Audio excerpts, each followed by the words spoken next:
It's easy to hear your favorite artist on WFPK from wherever you are. Listen on your smart speaker, live stream from our website at WFPK.org from Louisville Public Media. Got a David Bowie wall.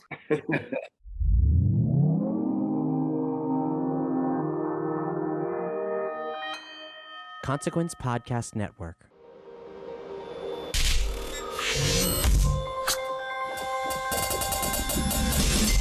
And welcome to another edition of Kyle Meredith with. It's the interview series presented by WFPK at WFPK.org, Consequence, and the Consequence Podcast Network. Thank you so much, as always, for making your way here and checking out the series and the episode.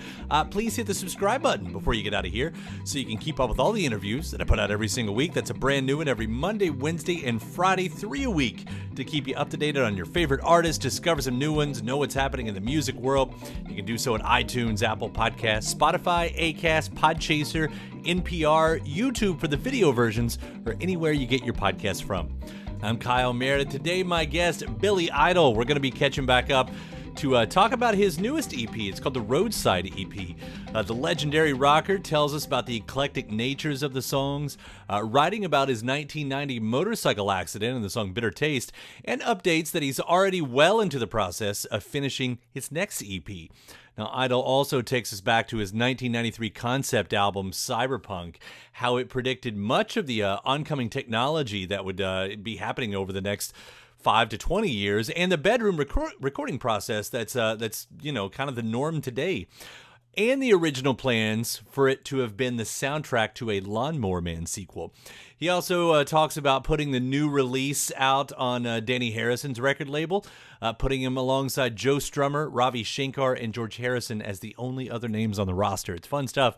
Let's talk about the Roadside EP. It's Kyle Meredith with Billy Idol. Hi there. It's great to see you, man. You got a new EP, the Roadside EP. That is one. It sort of came as a surprise to me, and I say that even as a fan who follows you. But two, musically, there is so much going on here. So I want to take the low-hanging fruit and just ask the obvious question: what brought this one on? Well, yes, we're just really trying to be a bit more timely with sort of putting out some music, because it was kind of 10 years between albums. This is 7 years since Kings and Queens of the Underground. So that's too long as well. So, but we started to think, what about if we just put out, smaller increments of music? Maybe we can move things along. And also, yeah, it's kind of like at this stage, it's kind of like not so bad a thing to kind of just do one or just do 4 tracks and we're thinking of doing 3 EPs and put, the 4 tracks each, and then we can put them together on an album eventually. But I thought this way, yeah, we'll get some stuff out. And so we actually started to write all this EP kind of with like May, June 2020. It was right at the sort of beginning. The pandemic was just really getting going, and of course we all didn't really know where it was going, but we were all hoping it might be over soon, but then we soon found out it wasn't. But there we were in kind of quarantine. We just thought, well, you got to kind of quarantine at that time, especially there was kind of lockdowns and everything, and just seemed like, well, if we're going to have to do that, why don't we quarantine together and make some music at the same time, and kind of give us something to combat the kind of uncertainty, confusion, etc. of the pandemic that was going on, and it gave us something positive to look forward to, something exciting we could do. And yeah, also at the same time, we were planning on doing it anyway. That was the other thing. We were actually doing it naturally. We'd planned that in May and June of that year, we were going to do some new songs, write some new songs or produce them, and that's exactly what we did. So funnily enough, it was kind of timely what happened, because we were gonna go to ground anyway and make some new music, and yeah, it just counterbalanced what was going on in the outside world. Well, first off, the exciting news there that there's even more beyond this, so have you already recorded a lot of those songs, or is it just like you were just concentrating on the first batch as like step one? Yeah, we would just basically concentrate on the first batch, but of course we did a little bit more than just the 4 songs you're listening to, and so we're already on our way to the second one, although we've got a song to write and a song to produce. We're on our way though, so hopefully that might come out just before we go to Europe next summer, 2022. Europe and the UK. Hopefully that it'll be out. And then that would give us a really big range of songs to play. Especially by that time, hopefully, yeah, I know hopefully things will open up a bit more next year and we'll be a little bit more confident about what's going on. We just did some gigs in the States, which were outside mainly. They were kind of outside state fairs. A lot of them were state fairs. So we're trying to do things. And so far, nobody's got the coronavirus in the crew or anything. So we're able to do it. But everything this year is very sporadic. It's not intensive. Hopefully next year we can get a bit more, we can play a lot more next year. Hopefully that's what we're hoping, that things will improve. And even though I know we've got these variants coming along, let's hope then they aren't as devastating as they might be. Well, I mean, congratulations on getting to the point you have been. I know it's always tricky for every camp right now. So if you're able to pull it off, I mean, that's everything. And then with this EP, with the Roadside EP, then so again, everything on here is so musically diverse. I would ask if you found that there was any specific that tied these songs together. Then not really. There's no central theme or anything. But that's what we've always done, really, has gone over a little bit all over the map.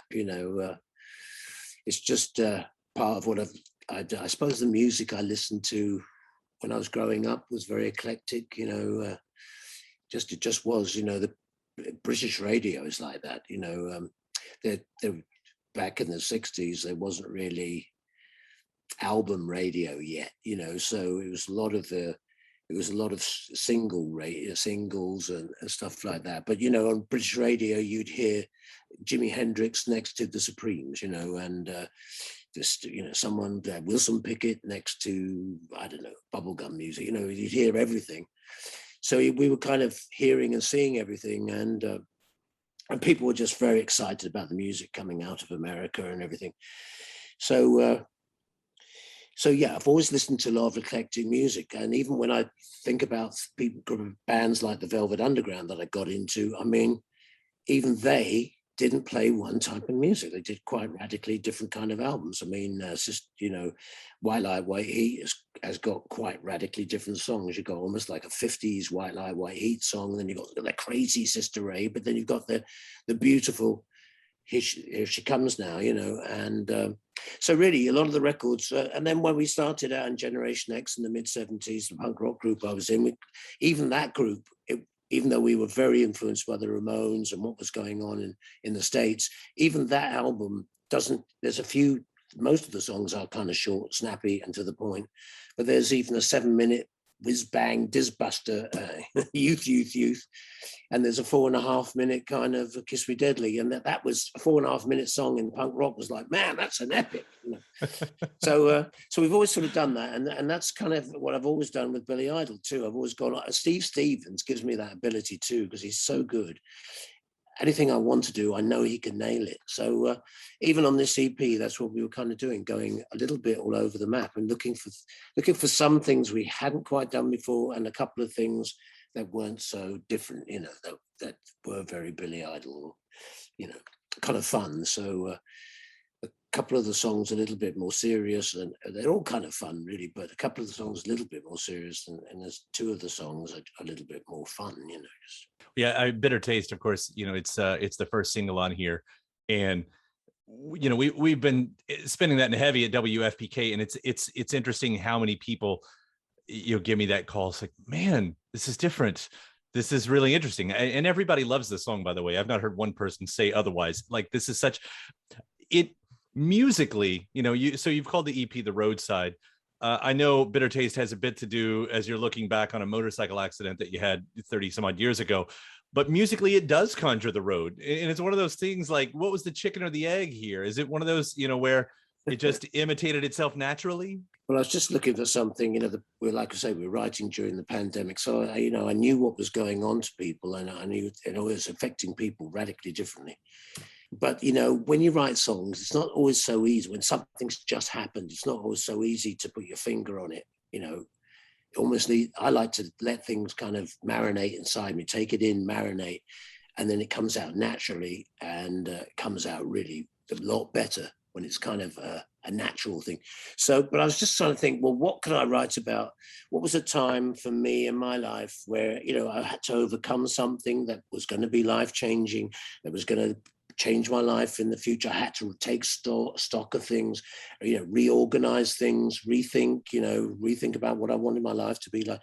Well, I thought about my motorcycle accident. You know, I thought, well, maybe if I write about something like that, it would resonate to people, but although it's not directly about the pandemic. And I think that's what's going on. I think that's what it worked, you know, it's working. And, but it also gave them something very personal to me. And yeah, I've always been really glad I'm a million miles away from that accident and that I was able to recover it, you know, because at the time it happened, I wasn't sure if I was going to keep my leg because I'd broken my leg very badly. And anyway, that's what I hoped with the song, that it would resonate to people during this pandemic, but not be directly about it. I hope you don't mind me jumping back and forth on the timeline here, because that motorcycle accident, as I read it anyway, and we know how history can sometimes be written, but it sort of ended up being responsible for the album that you put out in '93 called Cyberpunk, an album I always thought got a really bad rap, and it's one of my favorite things, honestly, that you've done. I'm such a big fan of that record right there.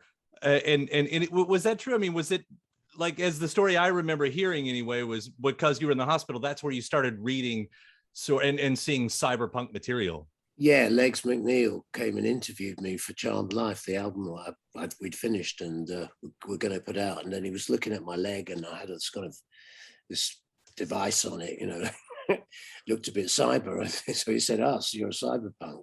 And it just started making me think. And I was, you know, yeah, I'm always looking for where am I going to go next? And and then I started to meet people like Brett Leonard, the director, who was very he'd already done a movie with Denzel Washington that was a cyberpunk movie, and Virtuosity it was called, and he'd done the Lawnmower Man. So I was starting to meet people like that, and so you could sort of see. And also I was starting to hear about the Pro Tools. It was the beginning of Pro Tools and the kind of the computer being a recording instrument. That's all very interesting, and I actually thought this could be an exciting thing and a way to learn about it. But I didn't think I'd be a cyberpunk. I was thinking more about the future kids, you know, the future people. And yeah, it was just a lot of fun to go down this road. We were initially going to do the kind of soundtrack to Lawnmower 2, but it just didn't come off. In the end, the movie company didn't want to make Brett Leonard's idea, which is a great idea he had, Mindfire it was called. They didn't want to make that into a franchise. It's a shame, but that's kind of what Cyberpunk was starting out as, a kind of a soundtrack to this movie that never happened. So then it did kind of it took a little bit of the focus away from it, but it was a lot of fun. I had a lot of fun doing it, and I was able to sort of talk about things that hadn't really even gone there before, you know, even, you know, subjects, even, you know, Shangri-La and stuff, about the effects of meditation and trying to reach a higher plane of existence, and even stuff like that. It was a lot of fun for me to think about lyrics. It took me into a whole other place to write songs about, because, you know, how many songs can you write about just being in a hotel room out of your mind or something? It gave me a lot to think about. And also it was coming to terms with this new technology, this new world, which is what we're living in now. And I think I was one of the first artists to actually have my internet address on the album cover. Yeah, I read that. So silly things like that were fun. You know, it's a lot of fun. And the home recording, I mean, the whole thing of it. I mean, talking about, you know, the first artist, and I know, you know, to have predicted so much, and I know you were taking some of this information and just sort of being, you know, the megaphone for it, but you chose the right information to address there, because the way so many artists are bedroom artists these days, you know, and just the futurism that kind of came out of that. I mean, it's such an interesting gem as an art piece to go back musically. I think it's absolutely incredible. And yeah, there's not a lot of reason for me to go into it other than I'm just a big fan of that record as well right now. Fantastic. It's great to hear, because yeah, it was a little bit of a, you know, a step away from what I'd done in the 80s or with Keith Forsey. I mean, I was also trying to kind of I was listening to a lot of rave music, so I was kind of putting rave with Billy Idol, which I don't know if that's meant to go together, really, rock and roll and rave.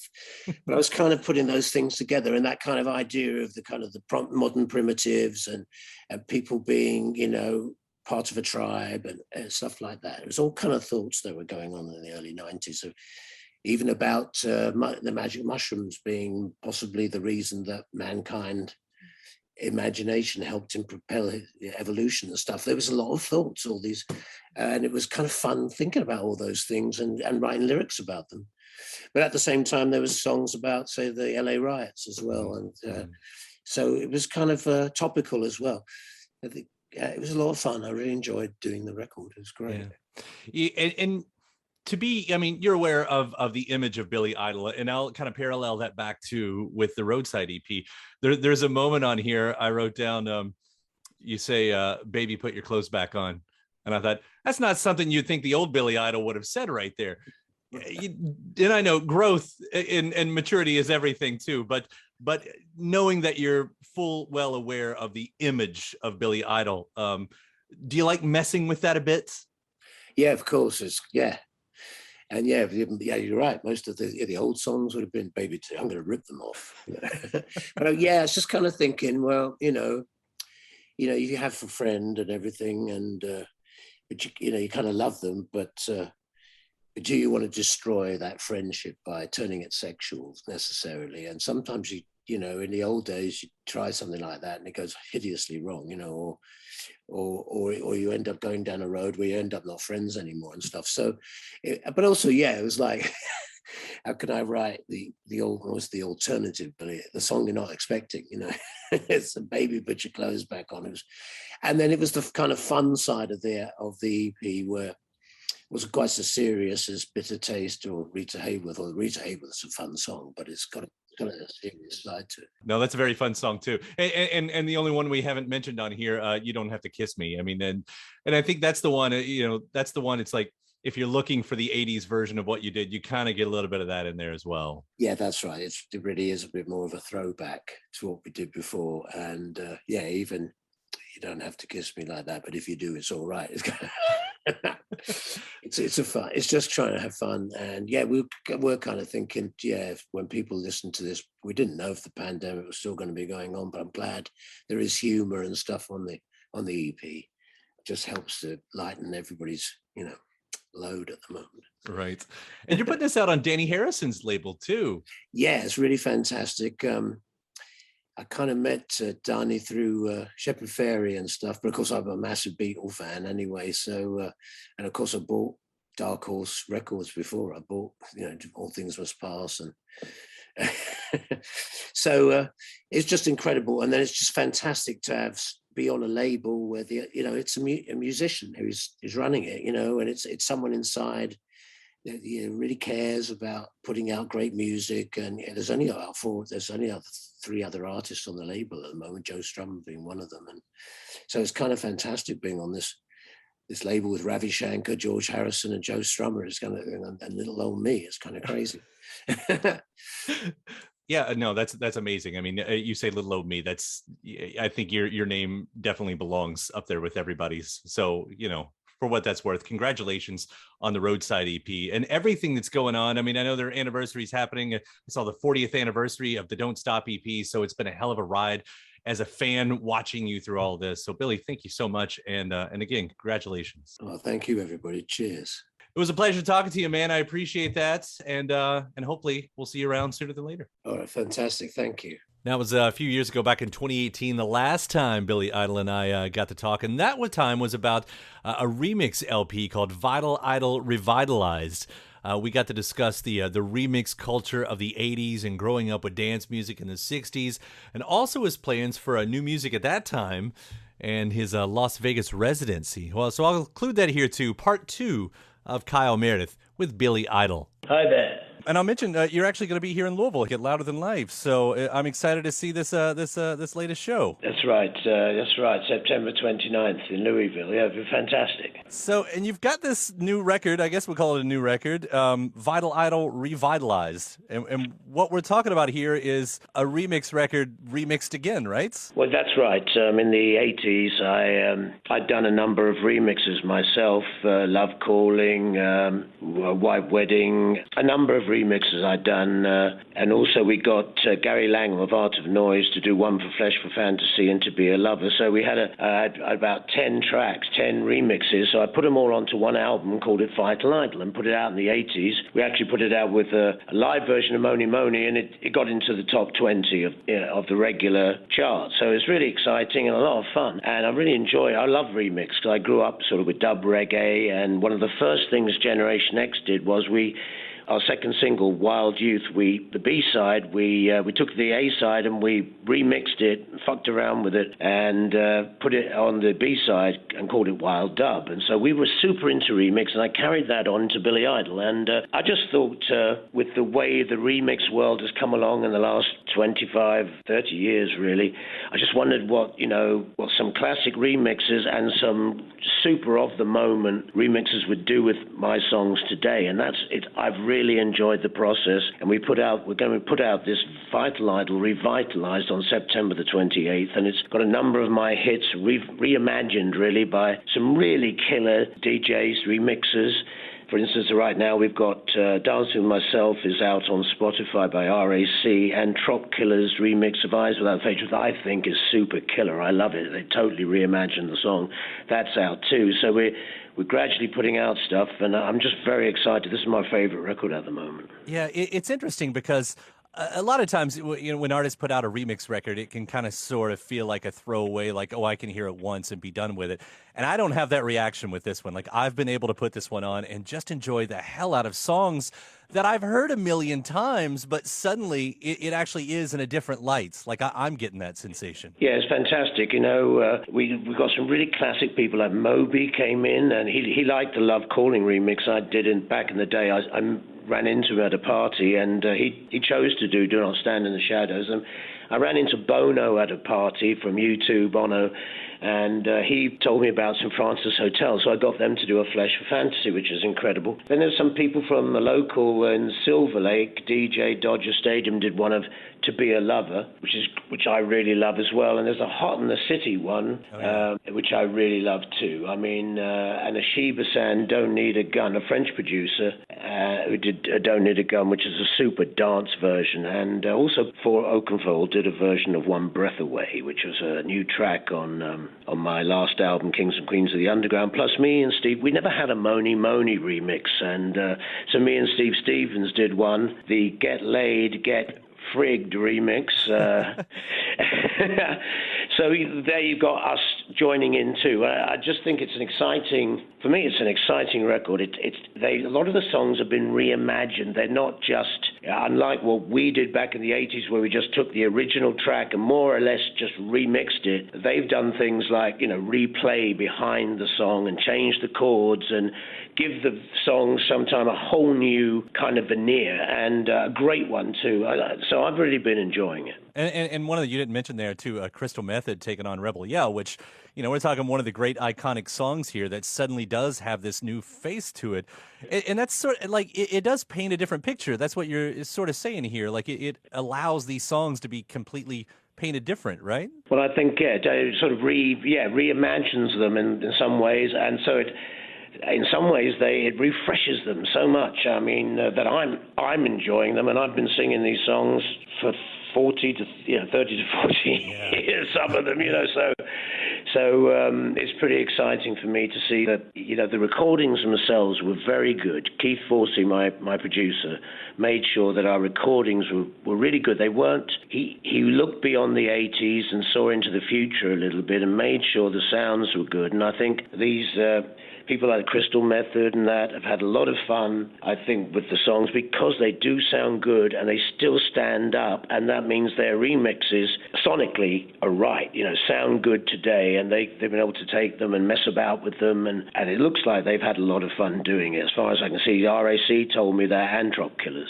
From Brazil, I think Drop Killers are from. So I love that, the fact there's people from all over the world remixing this record. It's fantastic. Yeah. Now, do you ever find yourself wanting to try out remixes live? As you said, singing these songs for 30 and 40 years, it would give that opportunity to kind of shake it up. Well, yeah, in particular, I'd love to try the Eyes Without a Face Drop Killers remix or the To Be a Lover or Hot in the City remixes that are on here. I'd love to try the vibe they've put on them, because they've almost put a bit more of a Caribbean or a reggae thing even, although not too reggae, if you know what I mean. They just use some touches of it in the songs, and that's really exciting to me, because I love lots of music, apart from just punk or rock and roll music. I love a lot of different types of music, and so it's fun to hear all these elements being brought into this record. A lot of your songs, they've always had a danceable bend to them, and and probably more than you get credit for. Where does that come from? Was that just like early soul stuff, or what were you into that kind of brought that dance music into what a lot of your contemporaries just went for straight ahead punk? Well, I grew up in the 60s when there was a lot of dance music. Really, pop music was used to rock and roll music. Pop music was used to dance to the Tamla Motown stuff and the Stax music. It was all incredible music, rhythm, R&B driven, and rock and roll started out as R&B music. So we were never that far away. And when I started my solo career, I very much reached back into some of those places, not just rock influences, but back into, I grew up with the Beatles singing Please Mr. Postman and things like that, as well as hearing the originals on the radio. And so, I kind of grew up with R&B music as much as I did with rock and roll, and there you have dance music was very much a part of it, and because people used to dance to, for instance, Moni Moni. Where did I really hear that best was in the middle of a dance floor in 1969. I was standing in the middle of a dance floor instead of being a wallflower, and Moni Moni came on, and then that tape loop drum beat it had just had me, and so right from the start I've always loved music that you can dance to as much as rock and roll music you listened or had sex to. I don't know. It's like these days genre has really slipped away as much. Like before the current generation, you sort of had to identify with one style, and I thought when you came out with this, with the original remix record in '85, John Lydon was doing a little bit of that with Pill. Maybe Pete Shelley was doing something as well. But it still seems like I don't know. Did you have to deal with any kind of pushback from some fans? Like, wait a second, you can't put these two things together. Well, funnily enough, I don't remember that. People really super embraced it. There was an element. There were some people, there were some purist, die-hard punk people maybe who would have felt like, you're abandoning pure punk. But I really felt that I was, especially with my solo career, I felt I had the right to enlarge what I was doing, and I felt very much I was using all the influences truthfully and honestly, and I wanted to broaden my music so I could bring in dance music, so I could bring in the remix, because I was growing up very much, and during punk, listening to reggae dub music where they took a track and just completely devolved it and changed it completely and gave you this kind of sonic love fest, music fest, and I just loved all of that, and I just wanted that in my own music, and we'd done that even with Generation X, so I felt it was part of our MO, so to speak, right from day one. So if there was any pushback, I wasn't too worried about it, because as I say, I felt it was part of my history. One other remixer I thought I'd bring up on here too, because your son was part of this, was he? Well, that's what's great too. It's really fantastic to. He did the Save Me Now Lost Dog remix with a couple of pals of his, and that's what's really fun for me too. The fact that my son is involved. He's very much part of this modern world where remix and music and it all goes together, and it was fantastic that that he was able to put a track onto this album too. That just, I don't know, it's like the cherry on top of the cake for a dad. you know. Right, right. This is what I am, you know. He calls me Pops. I'm Pops, and I embrace it, you know. It is cool, though. I mean, the lineup of artists that you have working on these is sort of mind-blowing. Every name is a great name. Do you still keep up with dance music at all, or music that you can dance to in this way, I suppose? Pop music, I guess. I do listen. I've been listening to Post Malone and, of course, Kendrick Lamar, of course. He's just fantastic. So I do check out what's going on, and of course, in some ways, I see what they're doing is very much, you know, they've taken a lot of what was going on in the 80s, what we were doing in the 80s, and have taken it into the 21st century. And I think that's great, because I think that's what we were doing. We were, you know, back in the 80s, well, 70s and 80s, we were looking for ways to move music along, you know, to help music refresh itself and be vibrant and carry on exciting. And, of course, you could stay with the old tricks or just stay with a band playing, you know, naturally, you know, as the Rolling Stones do or whatever. But how are we going to go one more than them? You know, how are we going to go one more than the Beatles or Led Zeppelin or whoever? You know, how are we going to take music forward? And I think for us, joining the musics together, sort of mixing them together, mixing the styles, mixing rock and roll with dance music, with R&B, with reggae, with jazz, putting it all together. And I feel that music carried on doing that, especially, as the 2000s began, when you had artists like Justin Timberlake and people like that, very much doing dance music, R&B, and remix music. And there was lots of other artists too. Of course, you got all the rap music, Kanye and Jay-Z and everybody,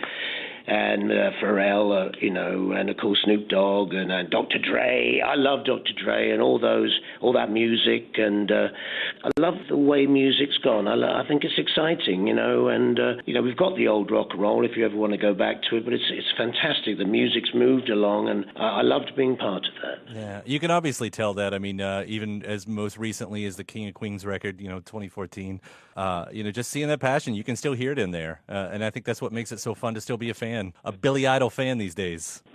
Great. I hope so, because, that's all we were trying to do with punk or in the 80s. Yeah, we're just trying to find a way to go forward and keep people excited and feeling music was relevant, had something to say, and you could get off on it. Are you thinking about new music yet? Is it that time to roll around again? Well, yes, we are, and of course, I've got a feeling that this record itself will influence what we're doing next, because I've always loved combining the kind of what we do, rock and roll music, with electronic music, with techno. Really, I've always loved dance, EDM, or whatever. I've loved putting those two things together, and in some ways, a lot of some of Kings and Queens of the Underground had that, and I'd like to continue that on very much, that mixture of technology and rock and roll. I love that. Yeah, well, I can't wait to hear from that. I know we have a separate phone date to talk about another moment in time where you did that with Cyberpunk, which I'm looking very forward to as well. But it's always what I love hearing from you, this stuff, these types right here. So I really appreciate what you're doing. Yeah, great. I mean, we've been out here playing. We played earlier in the summer in the States, and then we did 7 weeks in Europe. Now we're back here in the States. We've played some great festivals, Kaboo, Rockville, Bottle Rock, and we'll be playing the Cal Jam on October the 5th with the Foo Fighters and Iggy Pop. So it's very exciting being out here, and we're having a great time, and it's a great tour, and this is very exciting, having this release come out too, revitalized. And I saw you also just announced another Vegas residency too, so that sounds like it's going to be more fun. That's right. Maybe in that we'll get a chance to try out Eyes Without a Face, Trop Killer's remix version, at something like that. That's where we may try things like that at that Palms. It'd be a great place to play classic music with a twist, though. Yeah, well, I look forward to it. Billy, it was so great talking to you. Thank you so much for taking the time today. Thank you. All right, we'll see you around. Take care. Bye-bye. And again, my thanks, Billy Idol. The new release is called The Roadside. Big thanks to you as well for checking out the episode. Please do hit that subscribe button before you get out of here. Again, 3 new interviews every single week at iTunes and Apple Podcasts, Spotify, Acast, Podchaser, NPR, YouTube for the video versions, or anywhere you get your podcasts from. Subscribe to Kyle Meredith with. After that, head over to WFPK.org, where I do a show Monday through Friday, 6 p.m. Eastern. It's an hour full of song premieres, music news, anniversary spins, and bonus interviews Monday through Friday, 6 p.m. Eastern at WFPK.org. Consequence has your music and film news. You can also find me on the social media spots, including Instagram, Facebook, and Twitter, all 3 of them at Kyle Meredith. I do hope you like and follow along. That does it for another edition. I'm Kyle Meredith. I'll see you next time.